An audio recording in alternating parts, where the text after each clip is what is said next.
transplante.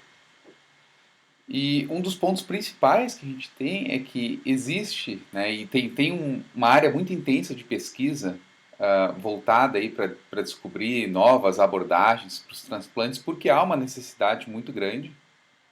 Então a gente pode observar aqui a quantidade de transplantes realizados aqui no Brasil em 2019, né, isso foi antes da pandemia, né, na pandemia deu uma caída aí significativa, agora está começando a retornar.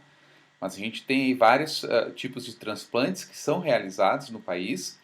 Alguns aí que a gente vai precisar, na realidade, ter uma quantidade muito maior de órgãos disponíveis. Tá? E aqui a gente tem a quantidade também de transplantes realizados e a necessidade real que a gente tem.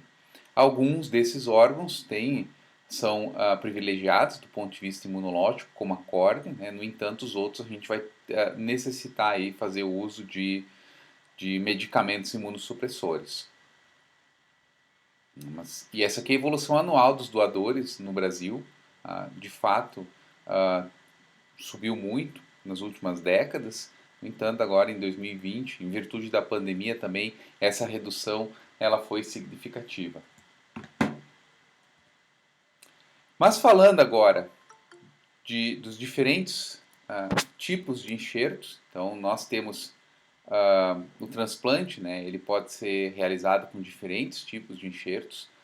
Alguns não vão causar reação, outros vão causar. Né?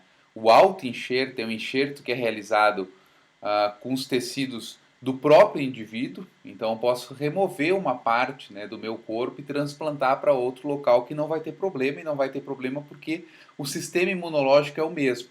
Então, o autoenxerto, né, esse tipo de implante, ou dependendo como for um transplante, né, para a mesma pessoa, não vai ter problema nenhum.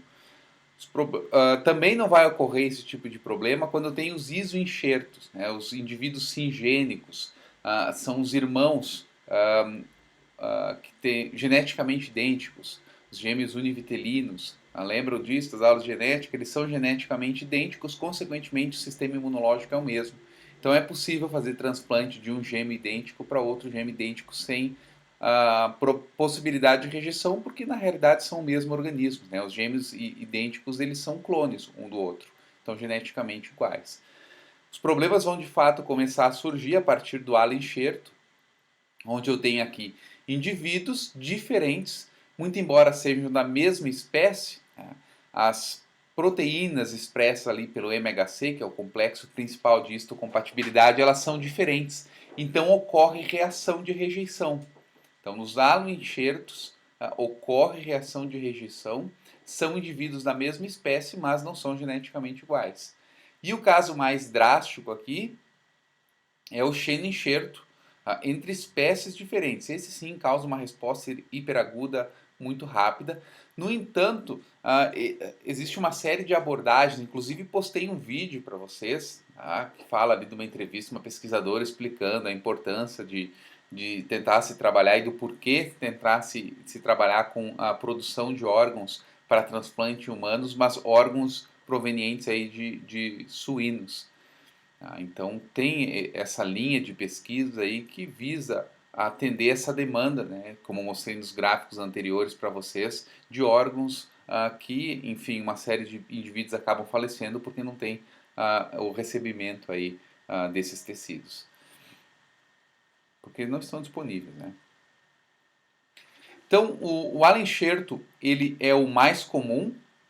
Vamos voltando aqui, ó, indivíduos halogênicos, tá? Isenxerto gêmeos, univitelinos, autoenxerto mesmo indivíduo, aloenxerto indivíduos da mesma espécie e xenoenxerto aí indivíduos de espécies diferentes. Então, o aloenxerto ele é feito de maneira muito mais comum, é o de transfusão sanguínea. Então, indivíduos, embora geneticamente não sejam iguais, pode ocorrer a transfusão entre grupos sanguíneos sem grandes problemas, se for feita a tipagem, né? Então tem que haver uma compatibilidade genética para que ocorra essa transfusão. No entanto, no surgimento de algum tipo de incompatibilidade, os casos clássicos são de hemólise, né, a destruição das hemácias ou eritrócitos, coagulação intravascular, microtrombos, né? Trombos, aí, calafrios e náuseas. Essa incompatibilidade surge porque muito provavelmente não foi testado. Os indivíduos, eles apresentam, eu falei na aula passada, inclusive mostrei a estrutura molecular para vocês, antígenos específicos na superfície das hemácias que são reconhecidos por anticorpos. Então, se não se tiver o cuidado de elaborar, né, de realizar uma tipagem correta do sangue, vai ocorrer reconhecimentos anticorpos que vão acabar causando a lise aí das hemácias, enfim, uma série de outros problemas. E tem ainda reações muito raras, porque se faz o exame, né, tanto do sistema ABO quanto do sistema RH. Então, mas de fato o Allen-Scherto ele é o mais comum deles. E nós temos aí vários tipos de rejeição com relação. Oi? Boa noite. Boa noite. Eu cheguei agora, eu tô só com uma dúvida. No caso, esse enxerto que você está falando é colocar a própria pele ou parte do nosso organismo em nós mesmos. O auto-enxerto, sim. O auto-enxerto é quando vem do mesmo indivíduo e é transferido para ele de volta. Então, a possibilidade de rejeição é menor. Não, ela não. Muito grande. Assim, ó, quando o indivíduo faz o. Desculpe, qual é que é? Pode falar? Sim, fala, desculpa.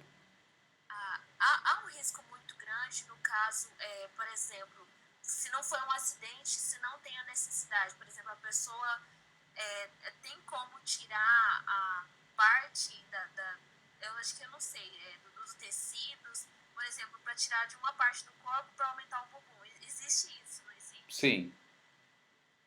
Então, sim. Não é recomendado ou assim, é uma coisa totalmente aleatória, não recomendada?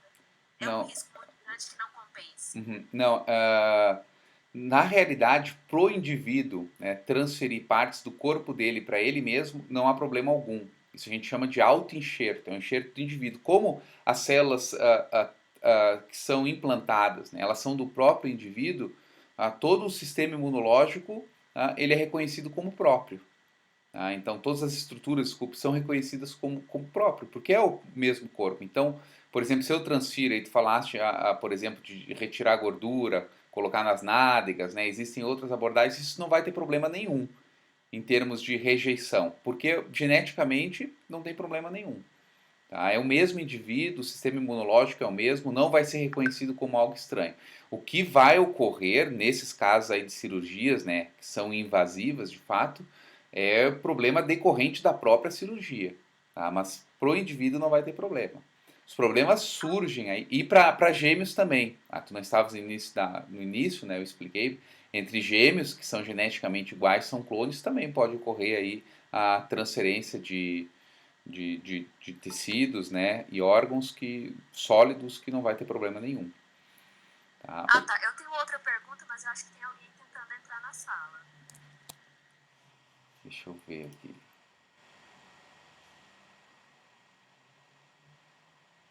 Ok. O que é a outra pergunta?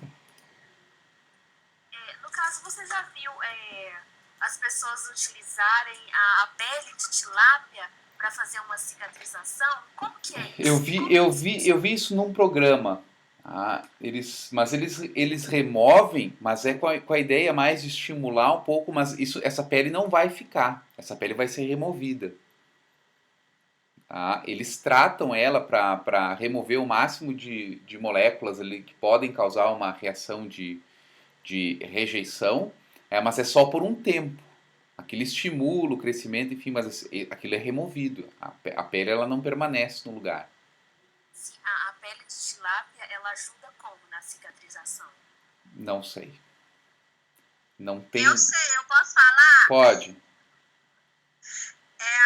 As placas de colóide que o pessoal compra na farmácia para curar aquelas úlceras de decúbito, né?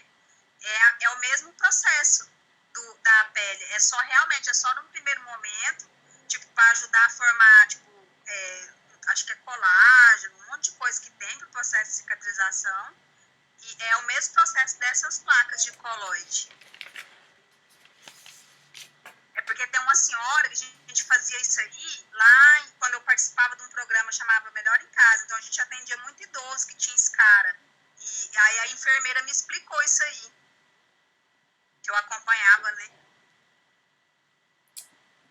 Tá, então a ideia é que funcione somente como proteção, mas é que eu não sei, né? No programa que eu vi, eles não na realidade, tipo, o problema é que talvez não, a gente está pensando em mecanismo molecular, tá? Qual é que pode ser a ideia? É simplesmente proteção ou tem alguma coisa que estimule? Né? Eu acredito que seja exatamente só proteção, né? Foi, acho que essa é a linha que tu falas, não? Acho que foi a Arali que comentou? Sim.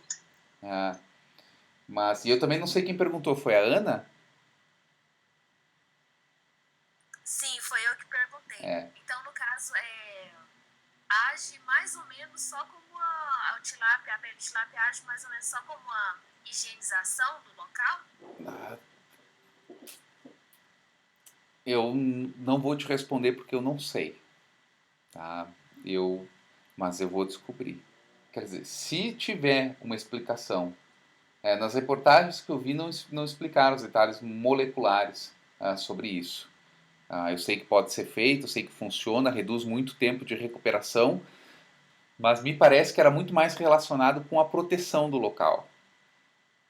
Então, mas eu vou dar uma pesquisada. Se tiver algum documento, algum artigo sobre isso, eu converso aqui. Tá? Bom, obrigado, Arali, pela contribuição. Eu não sabia que usavam isso aqui em Goiás.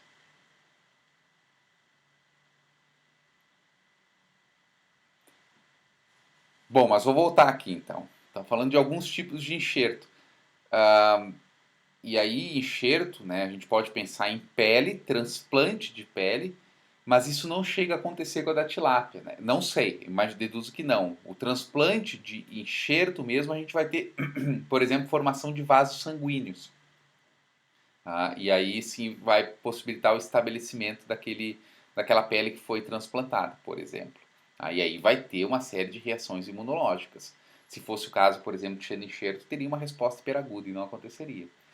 Tá? Mas vou descobrir, vou dar uma estudada mais aí, ver se eu consigo aí, desvelar algumas coisas associadas com esse transplante aí da tilápia, né, para pele. Vamos ver se eu acho algo. E quando ocorre esse processo de transferência de um tecido, né, seja o sangue, seja um órgão sólido, podem ocorrer vários tipos de reações em termos de rejeição. Pode ser reação hiperaguda, aguda ou crônica. A hiperaguda, quando a gente tem, por exemplo, o caso de um xeno-enxerto, que é um enxerto de outro organismo aí que não é da mesma espécie, essa é uma resposta muito intensa e após poucos minutos já o indivíduo já vai apresentar uma rejeição, tá? Porque é uma estrutura completamente diferente. Também pode acontecer essa reação hiperaguda quando se tem, por exemplo, uma resposta, um enxerto secundário, né, do mesmo doador, e isso já vai ser reconhecido, então prontamente vai ser atacado. Existe a reação aguda, que vai demorar aí vários dias, e no caso aí de transplante de um tecido primário, por exemplo, de um ala-enxerto, e existe a reação crônica, que pode demorar meses a anos. As duas primeiras, elas estão mais elucidadas. A rejeição de enxerto do ponto de vista crônico, aquela que demora aí mais tempo, não se sabe exatamente ainda como ela acontece, quais são os mecanismos moleculares responsáveis por desencadear. No entanto, ela vai, por exemplo, proceder quando a gente tiver o transplante de qualquer tipo de órgão. As pessoas podem ficar muitos anos aí, com algum órgão, né, que foi transplantado, tomando imunossupressor, mas em algum momento esse tecido vai ser rejeitado. Essa é que a gente chama de rejeição crônica do enxerto, que vai demorar muito mais tempo. Então, essa daí a gente não sabe exatamente como funciona. Aqui é um quadrinho mostrando, né, como acontece, né, um quadro um pouco mais extenso do que aquele que eu mostrei para vocês, das rejeições hiperagudas, agudas e crônicas. Nas reações hiperagudas, elas acontecem em virtude aí de anticorpos pré-existentes, então por isso que vai ser muito mais intenso, provavelmente devido à incompatibilidade de grupo sanguíneo ou pré-sensibilização do MHC de classe 1, por meio de transfusão aí de sangue. Agora nós vamos falar bastante de complexo principal de histocompatibilidade, porque ele vai ser o determinante para as rejeições. Tá? Então aqui nesse caso aqui da hiperaguda a causa é essa, e as características, os anticorpos eles vão se ligar no endotélio, né, do enxerto, vão atacar, vão ativar o complemento, recrutar neutrófilos que vão liberar ali uma série de substâncias tóxicas, vai ter agregação das plaquetas, coagulação do sangue e logo destruição. Então se ataca aí preferencialmente os vasos sanguíneos para cessar a irrigação. Isso na hiperaguda. Na aguda, a gente vai ter aí a produção de linfócitos T citotóxicos. Como eu não tenho anticorpos, demora mais tempo então para essa resposta acontecer. Tá? Então, linfócitos T citotóxicos vão atacar as células do doador, que vão ter o MHC estranho. Lembra que eu expliquei para vocês, o MHC é a carteira de identidade da célula. Tá? Então, se o indivíduo faz um transplante, recebe um transplante, né, no caso aí de um hospedeiro, o MHC que está sendo apresentado aí nesse órgão, ele é diferente. Então, o órgão do receptor vai atacar. Desculpe, o sistema imunológico do receptor vai atacar esse órgão. E aqui o papel muito importante aí para os linfócitos. Tá? Os linfócitos T auxiliam os linfócitos B e colaboram na produção de anticorpos contra os antígenos desse órgão que foi transplantado. Então, por isso que demora aí alguns dias para ativação. E na crônica, então, existem múltiplos mecanismos imunes, a recidiva da doença original, não se sabe exatamente como funciona, os mecanismos não estão muito bem esclarecidos, deve envolver todas as células aí do sistema imunológico, anticorpos, né, assim como a resposta humoral aí, representada também pelo próprio complemento. E aqui em camundongo, mostrando o transplante daí de pele, de pele, no caso aqui do enxerto sofrendo rejeição, uma rejeição completa, vocês podem ver muito mais intensa, e aqui um que foi cicatrizado. Mas nesse caso se utilizaram linhagens diferentes de ratos, o que ajuda, de camundongos, né, o que ajuda a explicar essa rejeição. E aqui uma outra imagem tentando demonstrar o seguinte: quando eu tenho um órgão que foi previamente sensibilizado, ele reconhece, que é o caso aqui do B, ele reconhece, o corpo reconhece esse órgão aí, esse tecido que ele entrou em contato muito mais rapidamente de uma segunda vez. Por quê? Porque ele produziu anticorpos contra esse tecido. Então, esse aqui é aspecto normal dos enxertos de pele no coelho A, que já tinha rejeitado o enxerto B. Então, esse coelho ele foi sensibilizado com o enxerto B. Ele produziu anticorpos já e memória contra esse enxerto B.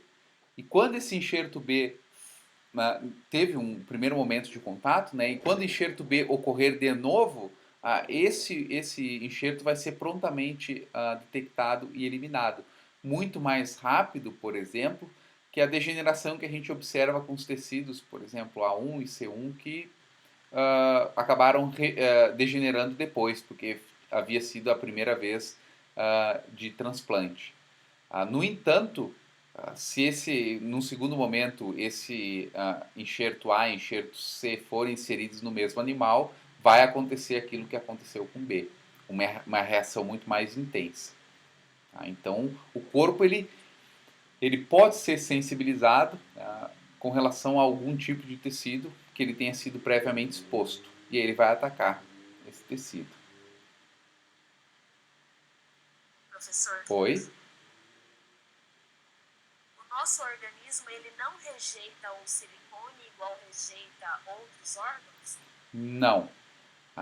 Ele é um corpo estranho, tá? Só que ele vai formar, dependendo da situação, algum envoltório, no máximo, ao redor desse corpo estranho.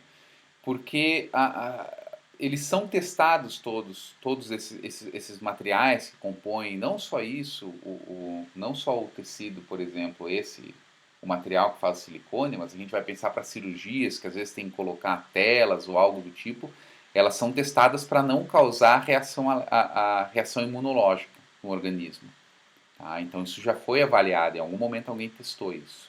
Tá? Então elas não vão causar uma reação. Pode acontecer alguns indivíduos apresentarem um quadro de inflamação por receber algum transplante, né, ou um implante de tela, né, para alguma cirurgia específica, No entanto, a probabilidade disso acontecer é mínima porque todos esses materiais eles já foram previamente validados. E alguns materiais eles são inertes, tá? E aí o corpo de fato não vai causar, não vai ter nenhum processo de rejeição. Aqui os processos de rejeição mesmo, eles estão associados com a implantação de tecidos orgânicos, né, de outros organismos vivos. Tá? E nesse caso aqui, está se mostrando novamente a rejeição muito mais intensa, tá, quando eu tenho um enxerto secundário sendo implantado no indivíduo. Então aqui sobrevida do enxerto, se é um autoenxerto, um enxerto aí do próprio organismo, não vai ter problema nenhum. Ele pode receber, que o sistema imunológico é o mesmo, é reconhecido e ele sobrevive. No entanto, se é um enxerto primário, vai em algum momento ser reconhecido, vai ter a produção de células T, vai ter a produção de anticorpos, isso demora alguns dias, mas de fato o mecanismo de defesa vai reconhecer esse órgão estranho e vai acabar eliminando ele. E se houver um contato aí, como no enxerto secundário, essa reação aí ela é muito mais intensa. Então a sobrevida mediana do enxerto ela é muito menor, porque esse organismo já foi sensibilizado com algum órgão, algum tecido de fato halogênico. Tá? Que é o que isso está mostrando aqui. Então a sobrevida sempre vai ser menor quando já tiver um contato prévio com algum tipo de tecido, do mesmo doador. Que a ideia aqui do que está mostrando, isso foi muito importante, esses experimentos foram muito importantes no início do desenvolvimento aí, dessa área da imunologia, que tentava se entender de fato como o sistema imunológico reagia a diferentes transplantes. Aqui no caso, um camundongo da raça A, que foi previamente enxertado com um enxerto do tipo B, vai criar células de defesa, eu posso fazer a transferência dos linfócitos, e aí, novamente, um camundongo que tiver o contato aí com esse enxerto B, ele vai acabar tendo uma reação secundária muito mais rápida.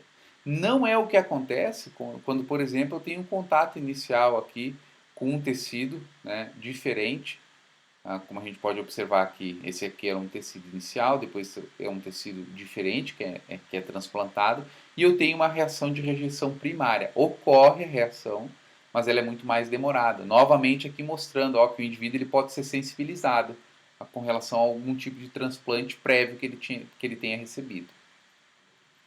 E aqui simplesmente mostrando, no início, por exemplo, né, que se tentava entender a dinâmica e as possibilidades associadas com a transferência de órgãos entre diferentes animais, se utilizava as linhagens isogênicas de ratos. E aí se pôde perceber um padrão simples de herança com relação aos principais grupos aí envolvidos na rejeição a tecidos.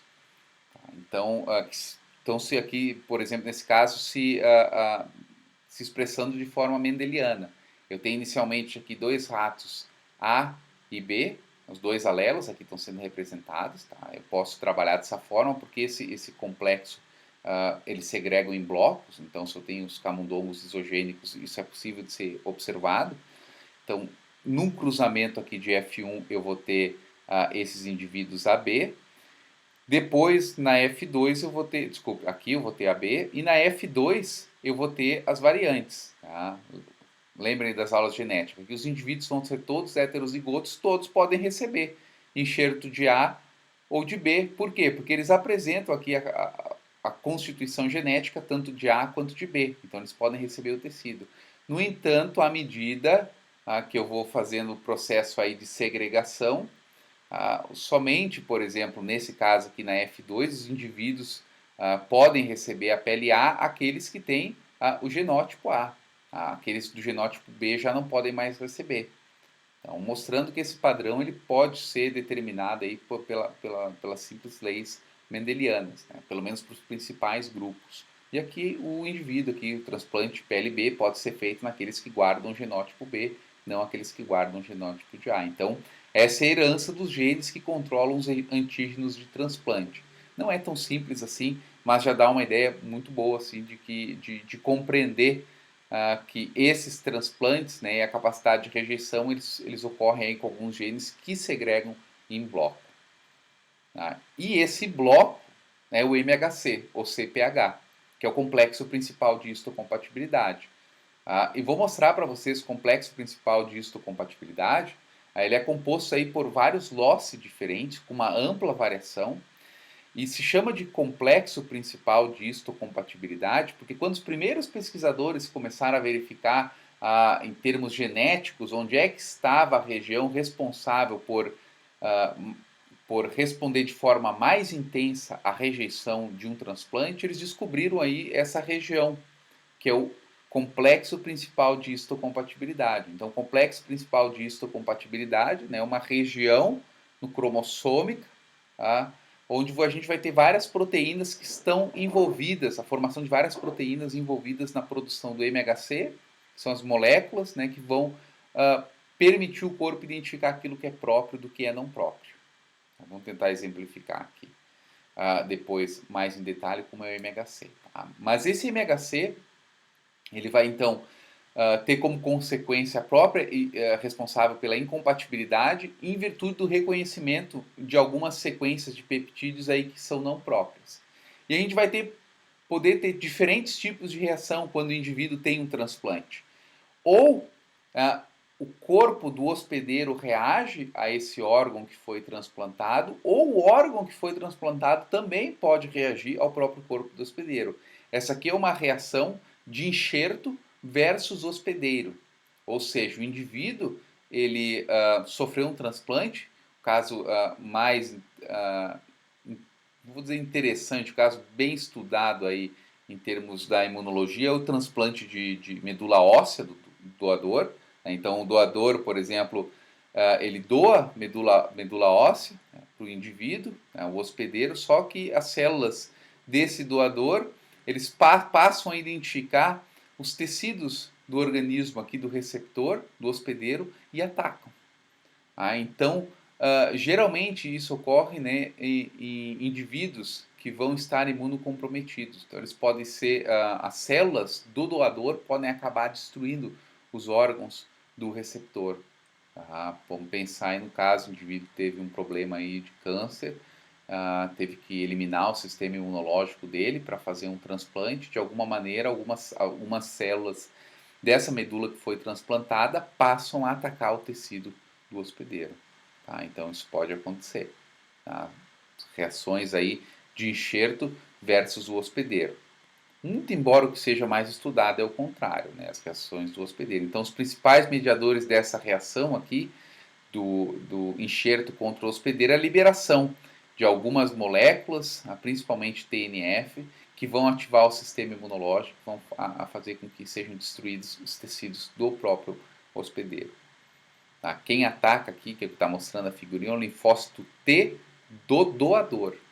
Tá? Ataca células do próprio hospedeiro. Então, por isso se fala de reação, enxerto versus hospedeiro. Que é o que foi transplantado vai causar essa reação. E existem diversos mecanismos de reação dos enxertos. No caso aqui de transplante, os linfócitos eles são os principais mediadores dessa resposta. Tem importância, de fato, os anticorpos, sim, mas os linfócitos eles vão estar aí sendo responsáveis por esses casos em que o transplante não é bem sucedido. Então, eles vão estar mediando, né, essa rejeição. Aqui um caso de uma rejeição aguda de alenxerto renal humano. E aí vocês podem ver que uma vez, isso aqui é só uma parte do tecido, que os lúmens, né,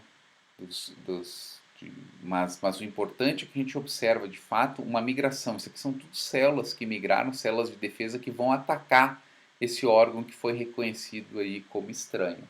Então isso é típico no tecido que está sofrendo um processo de rejeição, vai ter um infiltrado celular muito denso, que vai ser responsável então por resposta inflamatória destruir esse tecido. É isso que essa fotinha aí está tentando mostrar. Outra coisa que vai ser responsável pela rejeição do enxerto é o reconhecimento do complexo principal de histocompatibilidade halogênico por linfócitos do receptor. Tá? Então, agora inverteu. Antes eu falei de um caso bem pontual, era um enxerto que estava reagindo, agora não, agora é o receptor reagindo ao enxerto, que é o que normalmente se observa. Tá? Que é o que eu posso observar aqui nesse caso. Eu vou ter duas vias de reconhecimento, né, do MHC halogênico por linfócitos T do receptor, que vai poder ser da via direta ou da via indireta. Os linfócitos T, eles são capazes de reconhecer, de se associar com o MHC, por exemplo, da célula do receptor. No entanto, os peptídeos que a célula do receptor apresenta, eles são peptídeos diferentes. Tá? Pode apresentar peptídeos do organismo ali, mas vão apresentar também, porque estão processando, mas vão apresentar peptídeos diferentes, que são do doador. E aí a célula T acopla, se associa com o MHC, recebe esse peptídeo estranho e aí produz uma resposta imunológica contra a célula do doador. Porque apresentou aqui, a célula do doador estava tentando apresentar o próprio, tá? Porque o corpo era outro. Tá? Só que esse próprio, quando está no lugar estranho, ele é não próprio. E aí as células do hospedeiro reconhecem esse peptídeo aqui da célula do doador e passam então a atacar as células do doador. Em outro momento, né, que é o reconhecimento aí via indireta, vai ter o processamento do próprio MHC da célula do doador pelas células apresentadoras de antígeno, que daí sim vão mostrar aqui um pedaço do MHC da célula do doador e vão ativar o linfócito T do receptor. Então aqui não está sendo feita uma apresentação direta do peptídeo, é uma apresentação direta porque esses peptídeos foram processados por uma célula apresentadora de antígenos. Lembra, o linfócito T, ele precisa que alguém apresente para ele o peptídeo de iguais que deve ser atacado. É diferente, por exemplo, às vezes as células B podem fazer esse reconhecimento direto, às vezes as células responsáveis pela resposta imune inata também podem fazer o reconhecimento direto, mas as células T não, elas precisam que alguém apresente o peptídeo para elas atacarem. E é o que está acontecendo aqui, ó. Essa célula apresentadora de antígenos, ela processa o halo-MHC, se chama halo-MHC porque é o halógeno, né, não é o do alto, né, do próprio indivíduo. Então, esse complexo aqui é processado, né, são formados vários peptídeos, a gente já viu isso, e daí sim o linfócito T reconhece indiretamente essa célula do doador. Em ambos os casos a reação vai ser a mesma, tipo ataque à célula do doador.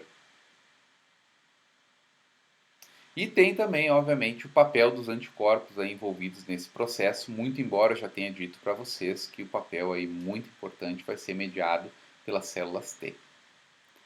Então aqui vários mecanismos, né? Então, aqui estou mostrando vários mecanismos de destruição das células-alvo. Células-alvo são as células do doador.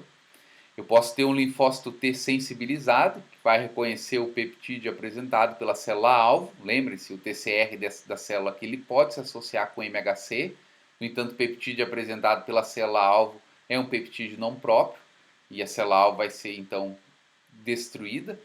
Ao mesmo tempo, pode ocorrer a sensibilização pela liberação de interferon, interferonas, né, pelo linfócito T sensibilizado, que vai ativar as células NK, células Natural Killer, daí prontamente vão atacar essa célula-alvo. Também pode acontecer de haver já a produção de anticorpos, inclusive aqui o complemento foi estabelecido, opsonização então dessa célula-alvo, anticorpos se associaram, eu posso ter a citotoxicidade celular dependente de anticorpo, então a gente vai ter células específicas que vão também destruir essa célula-alvo. Eu posso ter fagocitose do alvo, como eu expliquei para vocês, foi já opsonizado. Então aqui o macrófago está atacando. Plaquetas vão se associar com os anticorpos e aí vão também propiciar a própria destruição desse organismo à medida que liberam outras substâncias aí que atraem mais células para a destruição desse alvo. Como aqui foi mostrado, eu tenho ativação do complemento, inclusive o próprio complexo de ataque à membrana pode se formar na superfície dessa célula-alvo, caso, né, toda a resposta do complemento tenha sido completada. E esse próprio complemento também já vai estimular a ativação aí de macrófagos que vão reconhecer esse alvo e destruir ele. Então existem diversos mecanismos que vão ser responsáveis pela destruição da célula-alvo, e esses mecanismos não diferem dos mecanismos que a gente já viu e que estão associados com o reconhecimento do corpo de alguma coisa que seja estranha, algo não próprio. Então, aí as várias formas que isso pode acontecer. Obviamente, esses quadros de rejeição, eles podem ser diminuídos, né? A intensidade deles pode ser restringida se houver uma maior compatibilidade entre o doador e o receptor. A gente vai falar um pouquinho aqui sobre isso. Então, isso aqui são diversos tipos de transplantes, transplantes de rim. Aqui eu não estou entrando tanto no mérito de compatibilidade, depois vou explicar para vocês, mas vocês percebam aqui a espera de transplantes. Isso aqui até o ano de 2015, isso aqui é um dado dos Estados Unidos, se não me engano, mas sim, é um dado americano, desculpa, é um dado americano, mas mostra aqui a necessidade, né, de espera. A lista ela é muito maior, inclusive está associado com aquele primeiro gráfico que eu mostrei na aula, né, apresentando dados brasileiros. Aqui de transplantes de doadores mortos, aqui de transplantes de doadores vivos. Né? Mesmo em ambos os casos, a quantidade ela é muito inferior ao que de fato é necessário. No entanto, mesmo nesses casos aqui, que a gente vai fazer onde pode, né, ocorrer o transplante, há necessidade de testar os indivíduos e ver se eles apresentam pelo menos uma compatibilidade razoável para que o transplante possa acontecer. Então, para isso se faz a tipagem. Existem 3 tipos principais, né, que vão estar conduzindo a resposta às células TCD4 e TCD8. Já digo para vocês que os principais loci responsáveis por rejeição em humanos são o HLA-DR, o HLA-B e o HLA-A. Então, são esses 3 aqui. Mas, de fato, os loci que vão ativar os linfócitos, vão ser responsáveis por ativar os linfócitos TCD4, são esses 3, o DP, o DQ e o DR, e por ativar as células TCD8 são o A, o B e o C. Tá? HLA em humanos é a mesma coisa que o complexo principal de histocompatibilidade, tá? Só que tem uma diferença, em humanos é chamado de HLA, é a mesma coisa. E o que acontece? Células TCD4 são muito importantes para a resposta, muito provavelmente são as principais mediadoras da rejeição. As TCD4 elas são células que, por exemplo, estimulam os linfócitos B a produzir anticorpos. E as células TCD8 elas são células T citotóxicas, elas mesmas são capazes de destruir. Tá? As células TCD4, elas também, para alguns tipos de células, elas podem ser citotóxicas, principalmente aquelas que apresentam MHC de classe 2. Mas isso aqui é só um detalhe. Mas esses são os principais losses que estão envolvidos aí com a ativação de alguns mecanismos de defesa. Então, para evitar a rejeição, já disse para vocês que esses losses são importantes, o DR é o principal, tenta-se buscar indivíduos que tenham DR muito semelhante, para que o transplante tenha uma menor probabilidade de rejeição ou que a rejeição demore mais tempo para ocorrer. Então, o que são esses DP, DQ, DR, B, C e A? São os loci, né, onde eu tenho a sequência de DNA que vai ser responsável por produzir o complexo principal de histocompatibilidade. Então, aqui, ó, o loci DP, lembra que eu falei para vocês, os loci são muito importantes. DP, DQ, DR, A, B, C, todos esses vão ativar essas células. Eu tenho, então, aqui, esses locis ativando diferentes células. Então, aqui, ó, o DR, que é muito importante, ele produz o HLA-DR. Tá? E ainda existem subpopulações diferentes. Mas qual é que é a ideia? Essa sequência aqui vai produzir complexo principal de histocompatibilidade. Tá? E esse complexo aqui, essas proteínas, a superfície da membrana, vão apresentar peptídeos que vão ser reconhecidos pelas células de defesa. Então, nós temos várias regiões, vários loci responsáveis por apresentar essas moléculas, né, do MHC, que vão possibilitar a apresentação de peptídeos. E mesmo entre esses loci, né, além de pequenas variações, a gente pode ter variações maiores. Então, nós temos muito polimorfismo. Eu tenho loces diferentes, então eu tenho muitos alelos diferentes. E eu tenho muita variação na sequência de nucleotídeos. Isso é importante porque, olha, quanto mais moléculas de MHC diferentes eu tiver aqui, apresentando peptídeos, existem duas possibilidades teóricas do que pode estar acontecendo, né, em termos de benefício para o indivíduo. Ele pode mostrar muito mais antígenos diferentes. Por quê? Porque cada um deles, né, existe um pequeno peptídeo que se associa. Lembra aquela explicação molecular que eu passei para vocês? Existem as fendas do MHC. Nessas fendas entram somente alguns peptídeos. Então, se eu tenho muito mais diversidade dessas moléculas, essas moléculas identificam peptídeos diferentes. Então, eu posso estar identificando patógenos diferentes. E também outra coisa, essas moléculas também elas apresentam o que é próprio e o que é não próprio. Então elas podem apresentar também muito mais moléculas do próprio, isso tem muito mais moléculas diferentes ali formando o MHC. Então essas duas vantagens, posso apresentar muito mais coisas que é do próprio, eu posso apresentar muito mais coisas diferentes que são do não próprio. Então tem ampla diversidade de moléculas aí, que são na carteira de identidade das células humanas, por exemplo, é benéfico para o organismo. Inclusive, quando o MHC ele se torna muito parecido, numa população, vamos imaginar uma população aí de clones, as moléculas do MHC são as mesmas. Significa o quê? Que os indivíduos, se são clones, eles podem fazer transplante de órgãos de uns para os outros. Sim, só que existe um problema, a quantidade de peptídeos e o tipo de peptídeos identificados sempre é o mesmo em todos os indivíduos da população. Então, se nessas células ocorrer uma falha, elas não forem capazes de identificar um patógeno, isso não vai acontecer só em um indivíduo. Isso vai acontecer em todos os indivíduos. E se aquele patógeno ali for fatal, toda a população também vai ser extinta. Então, a variabilidade genética ela é importante, por quê? Em muitos aspectos, porque ela mantém uma ampla variação de moléculas do MHC. Então, quanto maior a variação de moléculas do MHC, maior a probabilidade do indivíduo reconhecer diferentes patógenos. Consequentemente, o sistema imunológico dele vai ser mais forte. Só que o problema é que a probabilidade de fazer um transplante ela se torna mais difícil.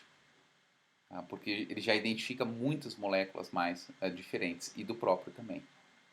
Então, nós temos várias regiões, né, vários genes que produzem, então, essas várias partes que compõem o MHC que são importantes para a identificação de peptídeos do próprio e peptídeos estranhos. Quanto mais variação, melhor para a população. Populações que estão aí à beira da extinção, elas têm o MHC bem reduzido. E é por isso que se diz, se pegar uma doença vai morrer, porque são clones, se são clones ou são geneticamente muito parecidos, possuem um MHC muito parecido. Então a capacidade de identificar patógenos é muito limitada. Que é o que está mostrando essa imagem, né? A ideia dessa imagem é mostrar isso aí. Ampla variação de produção aí de MHC. Tá?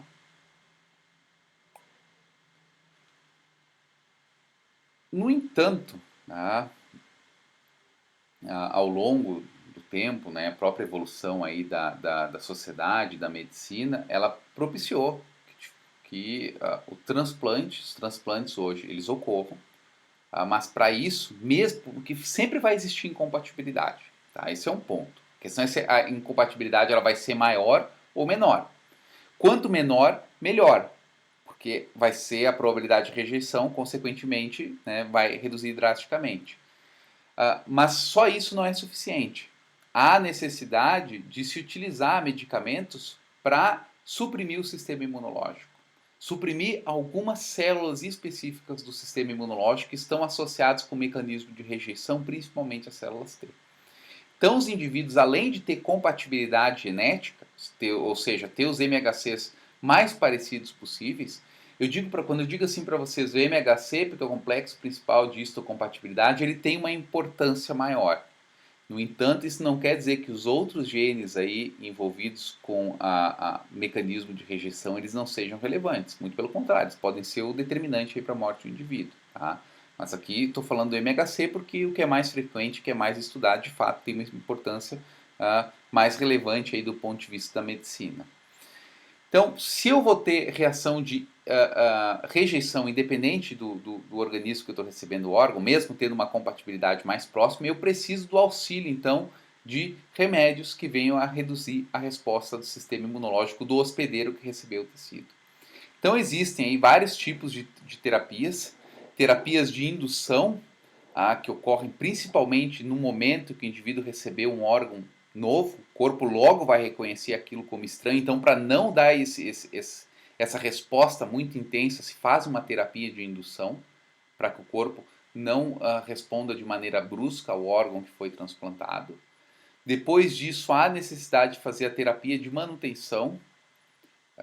O indivíduo que recebeu um órgão, ele vai ter que tomar remédios aí, imunossupressores para o resto da vida, porque se ele deixar de tomar o imunossupressor, aquele tecido vai ser logo reconhecido pelo sistema imunológico e ele vai morrer, depois de alguns dias, quando muito. E existe também tratamentos episódios de rejeição, né, que podem acontecer episódios pontuais e aí tem que ter uma intervenção também pontual, utilizando aí alguns medicamentos específicos. Esses medicamentos específicos, eles são medicamentos principalmente contra os linfócitos T, que podem ser anticorpos contra os linfócitos T, algumas populações específicas, né, que vão estar envolvidos com essa rejeição, mas também alguns tipos de medicamentos que, por exemplo, bloqueiam o ciclo celular. E qual a importância de bloquear o ciclo celular? Uma vez que o linfócito, e isso vale para os dois, né? Linfócito T ou linfócito B, tenha reconhecido um antígeno, ele vai sofrer aquela fase de expansão clonal. E aí sim vai ter células suficientes para combater o órgão. Se são somente poucas células, é mais difícil. A resposta, por exemplo, a questão crônica, muitas vezes está associada com isso, né? A multiplicação, a identificação aconteceu, mas a multiplicação foi muito lenta e vai demorar muito tempo até atacar o órgão. No entanto, se não tomar medicamento, né, vai ocorrer uma expansão clonal rápida e vou ter logo muitas células sendo produzidas contra o órgão que foi transplantado. E aí, poucos dias de rejeição. Então, se tomam medicamentos que impeçam essa multiplicação celular, por exemplo, dos linfócitos. Então, aqui alguns medicamentos que são utilizados, os agentes imunossupressores, que vão ter como objetivo bloquear o ciclo celular das células T. Só que existem alguns problemas, tem que se cuidar. Muitos desses aqui são derivados aí de quimioterapia, que o objetivo também é impedir a multiplicação das células. Mas só que as células que se multiplicam muito, quando a gente vai pensar, por exemplo, em células do endotélio, elas podem ser altamente afetadas. As células do endotélio, não, as células do intestino delgado, elas podem ser muito afetadas, porque ali tem uma ciclagem muito rápida. Então tem que se tomar muito cuidado com esses medicamentos. Então o que se utiliza aqui? Isso aqui é um ciclo celular de um linfócito T. Lembrem aí do ciclo celular G0, né, G1, S, G2, mitose, G1. Então a célula que vai fazer a divisão, ela tem todos esses passos aqui de divisão. E existem anticorpos que podem ser utilizados, né, contra fases específicas da divisão. Uma célula aí que está no T0 pode ser prontamente atacada por um anticorpo e ser eliminada. Eu posso também ter anticorpos contra leucinas ou toxinas, tá? Então isso também pode acontecer. Mas o que se usa muito são fármacos e outros tratamentos que vão afetar a ativação por antígenos, vão ativar aqui a liberação de citocinas, a resposta de interleucinas, a síntese de DNA ou o próprio processo de mitose. A ciclofosfamida é uma molécula muito utilizada para evitar a mitose. Então, perceba aqui o que é o ponto principal da ideia dos imunossupressores. Se sabe que as células T têm uma importância principal nos mecanismos de rejeição e que a célula T, uma vez que ela reconhece o peptídeo estranho, ela deve sofrer o que? Expansão clonal para multiplicar o número dela e atacar essa célula estranha, essa célula aí que tem um peptídeo estranho, esse agente aí patogênico no caso de doença, ou esse corpo estranho no caso de um transplante. Então, a ideia principal é simplesmente impedir que as células T se multipliquem, pelo menos de maneira tão intensa. Então, pode até ocorrer o reconhecimento, se ocorreu a célula T não vai se multiplicar, não vai acontecer nenhum tipo de rejeição desse órgão que foi transplantado. Aqui um outro mecanismo, aí um mecanismo mais molecular, mostrando como esses medicamentos vão funcionar. Dois medicamentos diferentes aqui estão sendo utilizados. Aqui a ciclosporina, o tacrolimo e a rapamicina. O que acontece nesse caso aqui? Bom, tem o TCR, tem o MHC lá apresentando o antígeno. O TCR, então, que é o receptor da célula T, reconhece o MHC, que é o complexo principal de histocompatibilidade estranho. Então, vai ter uma resposta. Com cálcio, isso ativa a calcineurina, que vai ativar o fator o NFAT, NFAT, que então vai amplificar, vai lá no núcleo liga alguns genes que vão possibilitar a produção aí de interleucinas. Tá? Então aqui está mostrando o fator de transcrição de interleucinas. Tá? E essa interleucina foi produzida nesse caso aqui. E a interleucina também vai se ligar aqui um receptor de interleucina por meio de uma outra proteína aí reguladora que é o TOR. Ele ativa aí uma cascata que vai culminar com a proliferação celular. Tá? Então essa é a rota básica. Nesse caso aqui, o que acontece é que eu posso impedir a produção de interleucina utilizando o tacrolimo e a ciclosporina, como elas impedem que a calcineurina prossiga com o ciclo, ou seja, tem um bloqueio. Posso até ter a ligação do peptídeo com o TCR, né, o MHC com o peptídeo, ele se liga ao TCR, só que essa resposta aqui, a culminar ali com a liberação de interleucina, ela é bloqueada nesse passo. E aí eu não tenho liberação de interleucina, não tem ativação da resposta imunológica. Então esse aqui é o mecanismo de bloqueio de ação das células T, com o uso de medicamentos. Uma outra possibilidade é eu bloquear a ação da interleucina. Percebam o seguinte aqui, a interleucina, perfeita, ela foi produzida, ela vai ser reconhecida, vai induzir a proliferação celular. Só que ao invés de eu bloquear aqui nesse passo, que inviabiliza, a produção de interleucina, eu deixo a interleucina ser produzida, só que eu bloqueio as proteínas que vão ser, que é o caso da rapamicina, eu bloqueio as proteínas que vão ser importantes para desencadear, utilizar a resposta da interleucina para desencadear a proliferação celular. Então, eu posso bloquear diferentes rotas da via de sinalização celular, tanto para a produção de interleucina quanto para a proliferação celular propriamente dita. Independente disso, se eu bloquear aqui ou bloquear aqui, a célula não vai se dividir, e esse é o objetivo aí desse tratamento com o imunossupressor. Tá? Então, a lógica aqui molecular desse processo é exatamente bloquear a divisão celular. Então, esse é o mecanismo aí.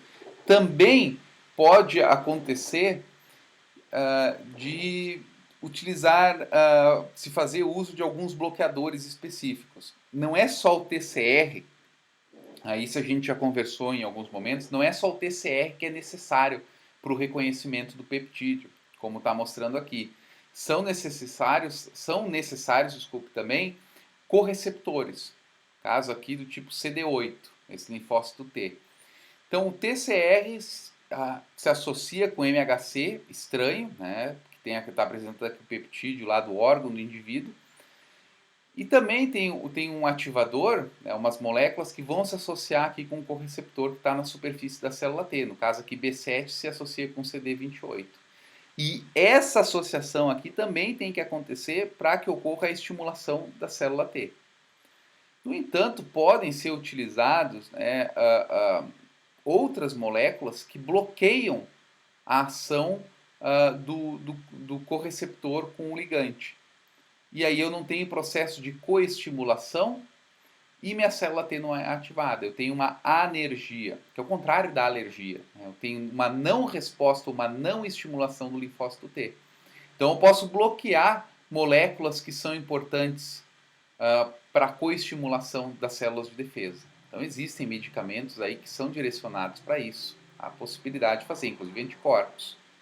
Então, isso ajuda a explicar como o sistema imunológico do indivíduo reconhece possíveis, né, peptídeos estranhos, né, que vêm aí de um órgão que foi transplantado. Em virtude dessas limitações todas, né, que a gente tem, por exemplo, com relação à pouca quantidade de órgãos disponíveis para transplante, o xenoenxerto é uma proposta aí que está sendo buscada. Eu expliquei no início, tem um videozinho ali que fala sobre isso. Xenoenxerto é um enxerto entre espécies diferentes, ou seja, a doação de animais diferentes para fazer aí o transplante bem sucedido em humanos. Não se busca muito chimpanzés, por exemplo, que são, ou símios antropóides, que são muito próximos dos seres humanos em virtude de vírus, né, latentes, que podem estar nesses animais. Então se busca aí uma alternativa mais viável, o uso de suínos para a obtenção de órgãos. Então está associado com o vídeo ali, deem uma olhada se vocês não viram ele ainda, bem interessante. Então essa é uma possibilidade, talvez seja uma proposta, né? Já que a gente não tem um avanço aí tão grande aí para a produção de órgãos artificiais ainda. Uma outra possibilidade que começa a surgir é terapia com células-tronco, né? E aí células-tronco do próprio indivíduo. Se são células-tronco do próprio indivíduo, significa que vão ter ali os peptídeos do próprio indivíduo, do corpo. E isso vai ter um problema reduzido. A técnica ainda, elas são técnicas muito experimentais, mas a ideia é utilizar o material genético de uma célula somática, introduzir aí em um ovo, dar um estímulo elétrico, químico, fazer a divisão celular. Eu tenho ali todo o blastocisto, né? Então, nesse blastocisto já tem a produção de células-tronco pluripotentes embrionárias que eu coloco aí em cultura de tecido com fatores de crescimento e diferenciação, e eu tenho um tipo de célula especializada que eu posso clonar e, dependendo do caso, utilizar aí no organismo. Então é uma abordagem, tá? Terapia com células-tronco. Outra possibilidade, que também vai fazer uso, né, não é necessário fazer uso de células-tronco, é a engenharia tecidual. Produção de enxertos autólogos por essa engenharia tecidual. Ou seja, eu vou remover do indivíduo célula-tronco, ou pode ser uma célula diferenciada, mas aí eu uso o mesmo procedimento, né? Eu coloco material genético nessa célula, estimulo, para que ela entre em contato com uma matriz, e essa matriz seria uma matriz, aí, uma cultura biodegradável, e nessa cultura biodegradável são colocados aí diversos fatores de crescimento que vão fazer com que as células se multipliquem e adquiram a estrutura característica do órgão. Ou seja, eu pego células do próprio indivíduo, essas células do indivíduo eu coloco, né, em uma matriz biodegradável, por exemplo, que corresponde a um rim. Aí vai ser produzido um rim com as células do indivíduo. A probabilidade de ter enxerto, a probabilidade desse enxerto ser rejeitada é nula. Por quê? Porque essas são células do próprio. Então isso aqui é uma outra abordagem, né? Fazer enxertos, ou tentar, né, fabricar enxertos autólogos. Mas é uma área aí muito interessante, com muita pesquisa, mas sem nenhum resultado ainda, até porque, né, é extremamente complexo, né? A matriz, principalmente, for uma matriz para o tecido se desenvolver.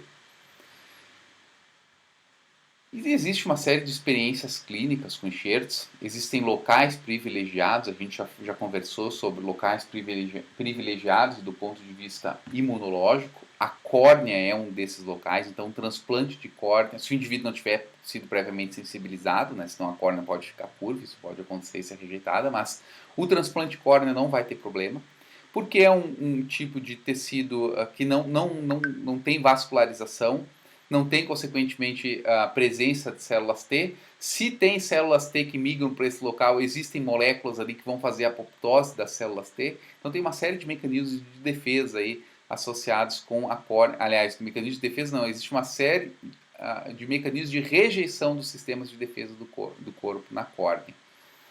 Isso também acontece na cartilagem, que é um tecido avascular. Então, tecidos avasculares, eles vão ter uma possibilidade de transplante muito maior, são locais privilegiados. Aqui, nesse gráfico, né, como a gente está falando aí de experiências clínicas bem-sucedidas com enxertos, a gente pode observar a sobrevida de enxertos primários de rim cadavérico, que a resposta não é tão eficiente quanto em rins de pessoas vivas, mas a gente observa aqui que depois de um ano tem em torno de 80% a 90% dos indivíduos aí, eles vão ter uma sobrevida. Que não é uma coisa assim absurdamente impressionante, mas é muito mais significativa do que antes do descobrimento aí do próprio sistema imunológico, do funcionamento dele e da produção e descoberta, né, de imunossupressores. E aqui a probabilidade de rejeição, de acordo com um número de moléculas aí do MHC ou HLA que são incompatíveis. Então aqui porcentagem de sobrevida em enxertos em um ano, sem incompatibilidade, ou seja, isso não é o exemplo real, mas sem incompatibilidade vai ser 100%. E falei para vocês dos grupos HLA-DR, HLA-A e B, porque são os principais. Mas vocês podem perceber o seguinte, quanto maior o número de incompatibilidades, menor a porcentagem de sobrevida. Isso decai tanto para HLA quanto HLA-B e HLA-DR. Então, há necessidade de fazer os exames genéticos e a avaliação da maior compatibilidade possível, porque isso vai estar diretamente associado com a porcentagem de sobrevida aí dos enxertos. Aqui um gráfico mostrando aí a redução, né, a comparação das taxas de sobrevivência de diferentes enxertos, diferentes órgãos, vocês podem perceber a redução ao longo do tempo. 1, 13, 5 anos, coração aí que apresenta uma baixa capacidade de sobrevida, né, dos indivíduos que fazem esse transplante, reduzindo aí de maneira significativa, de 66 no primeiro ano para 38 no quinto já. Essas reações de rejeição, elas são reações crônicas. Como eu expliquei para vocês, os mecanismos moleculares, eles não estão totalmente compreendidos, mas vai acontecer. Em algum momento, o corpo vai entender que aquele órgão ele não é do próprio e vai ser atacado. Então, por isso que a gente vai ter reação crônica, rejeição crônica a algum tipo de tecido. Isso é inevitável. Agora, um caso muito interessante é de um halo-enxerto, né, que é o bebê. Como é que se explica? O bebê ele é um corpo estranho. Se ele é um corpo estranho, do ponto de vista biológico, ele é reconhecido pela mãe como um parasito. É isso que é um parasito. Tanto que existem anticorpos na mãe que a gente pode observar que são contra o feto. E a mãe cria, durante o período de desenvolvimento embrionário, uma série de camadas que vão proteger o próprio corpo dela. Inclusive, se não há esse espessamento, por exemplo, do endométrio, o feto ele entra dentro do corpo da mãe e tenta tomar conta. Então, do ponto de vista biológico, o feto ele é um corpo estranho, né? Um parasito, por assim dizer. E como é que a mãe não é capaz de rejeitar esse feto? Porque existem muitos mecanismos que ajudam a explicar a sobrevida desse halo-enxerto na mãe. Muito embora esses mecanismos não estejam aí compreendidos. Então, o que poderia explicar a rejeição? Primeira coisa, que uma ausência do MHC clássico das classes 1 e das classes 2, o que dificulta a identificação, né, do sistema imunológico. Outra coisa, uma barreira física, bem consistente. Há aqui na placenta imunossupressão inespecífica local, né, através da liberação de algumas moléculas. Se células de defesa, por exemplo, da mãe, elas podem avançar para dentro do endométrio, existem moléculas aqui que vão ser responsáveis por induzir a morte celular programada, ou apoptose nessas células que entraram.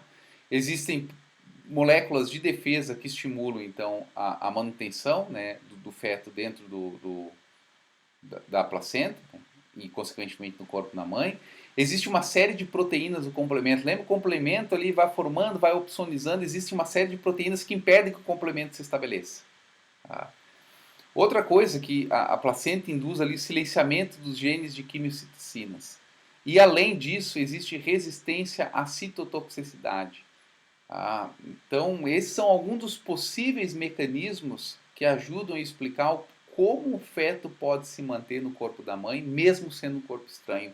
Muito embora esses mecanismos aí não estejam plenamente elucidados. Mas fica aí, talvez a chave para um transplante bem sucedido também resida na descoberta aí de como esse mecanismo se desenrola.